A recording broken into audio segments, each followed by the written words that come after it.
Welcome to my YouTube channel. आप लोगों का क्वेश्चन होगा मिथिला राज्य क्या है। मिथिला एक राज्य हुआ करता था प्राचीन भारत में, जो अभी भारत और नेपाल दो हिस्सों में बटा हुआ है। भारत में दो राज्यों में है, एक बिहार में और एक झारखंड में। बिहार में 24 ज़िला है मिथिला का और झारखंड में 6 ज़िला है मिथिला का। और बिहार में लगातार 100 साल से ये मांग उठ रहा है मिथिला राज्य की।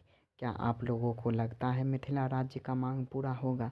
हमें तो ये विश्वास है कि हाँ, ये मांग पूरा होगा, क्योंकि भाषाई आधार पे अगर दिया जाए तो मैथिली भाषा को अष्टम सूची में बिहार की एकमात्र भाषा है जिसको अंकित किया गया है।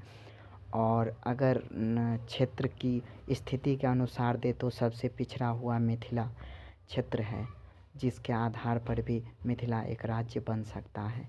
तो आप लोगों से अनुरोध है कि आप लोग अपना राय दें। जय मिथिला, जय मैथिली।